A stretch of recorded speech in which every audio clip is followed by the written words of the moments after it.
Hi കൂട്ടുകാരെ, സുനു വ്ളോഗ്സിലേക്ക് എല്ലാ കൂട്ടുകാർക്കും സ്വാഗതം. ഇന്ന് ബീൻസ് തോരനാണ് വെക്കാൻ പോകുന്നത്.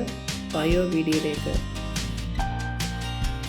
ചാനൽ സബ്സ്ക്രൈബ് ചെയ്യാത്ത കൂട്ടുകാരാണെങ്കിൽ ചാനൽ സബ്സ്ക്രൈബ് ചെയ്യുക, ലൈക്ക് ചെയ്യുക, ഷെയർ ചെയ്യുക, കമൻറ്റ് ചെയ്യുക. എല്ലാവരും വീഡിയോസ് ഫുള്ളായിട്ട് കാണണം കേട്ടോ ഫ്രണ്ട്സ്. സൈഡിൽ നാര് കളഞ്ഞ് ചെറുതായിട്ട് അരിഞ്ഞെടുക്കാം. അതിനകത്ത് നമ്മൾ കുറച്ച് ബീൻസും അതിനകത്ത് പച്ചമുളക് എടുക്കുന്നുണ്ട്. 1/4 കിലോയോളം ബീൻസ് ഉണ്ട്. അതിനകത്ത് പയറിലേക്ക് പച്ചമുളക് അരിഞ്ഞ് ചേർക്കണം. പിന്നെ ഒരു സവാള കൂടെ ചേർക്കണം. അതിനായിട്ട് ആവശ്യമായിട്ടുള്ള അരപ്പ് തയ്യാറാക്കണം. അതിനായിട്ട് തേങ്ങ, വെളുത്തുള്ളി ചതച്ചെടുക്കണം, മഞ്ഞൾപ്പൊടിയും. അങ്ങനെ ബീൻസ് അരിഞ്ഞെടുത്തു. ഇത് നമുക്ക് തോരൻ വെക്കാം. ബീൻസിനകത്തോട്ട് കുറച്ച് കരിയാപ്പലയും പച്ചമുളകും എല്ലാം അരിഞ്ഞിട്ട് കൊടുത്തു. നമുക്ക് ഇനി തോരൻ വെക്കാം. അതിനായിട്ട് ഒരു ചട്ടി എടുക്കുക. ചട്ടി എടുത്ത് ചൂടായി വരുമ്പോൾ എണ്ണ ഒഴിച്ച് കൊടുക്കാം. എണ്ണ ഒഴിച്ച് കടുക് ഇട്ട് കൊടുക്കണം. കടുക് പൊട്ടി വരുമ്പോഴത്തേന് അരിഞ്ഞു വെച്ചിരിക്കുന്ന ബീൻസ് അതിലേക്ക് ഇട്ട് കൊടുക്കാം.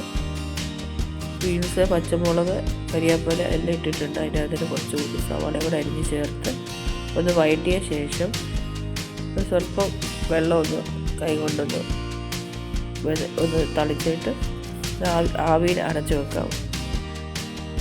അടച്ചു വെക്കുന്നതിന് മുന്നേ അരിഞ്ഞ തിരുമിയ തേങ്ങയും മഞ്ഞൾപ്പൊടിയും കൂടെ ചേർത്ത് ഉപ്പും ചേർത്ത് കൊടുക്കാം. അതവിടെ നിന്ന് ആവിയിലിരുന്ന് വേകട്ടെ.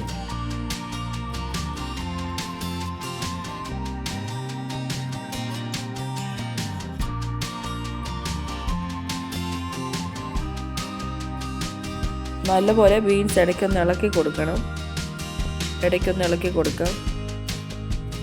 അടച്ചു വെച്ച് ഒന്ന് വേവിച്ചെടുക്കാം.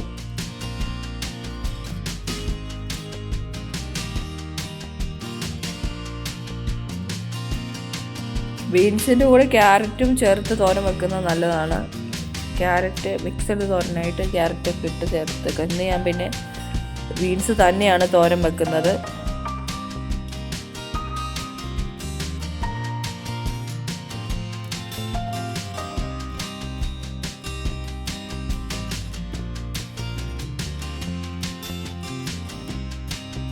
വളരെ സ്വാദിഷ്ടമായിട്ടുള്ള ബീൻസ് തോരൻ റെഡി ആയിട്ടുണ്ട്. നിങ്ങളൊന്ന് ട്രൈ ചെയ്ത് നോക്കണം.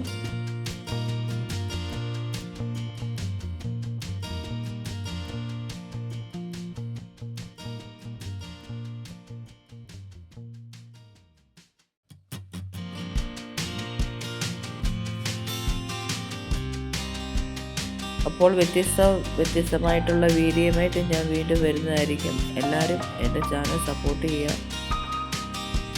അപ്പോൾ കൂട്ടുകാരെ, വ്യത്യസ്ത വീഡിയോയുമായിട്ട് വീണ്ടും കാണാം. അതുവരേക്കും ബൈ.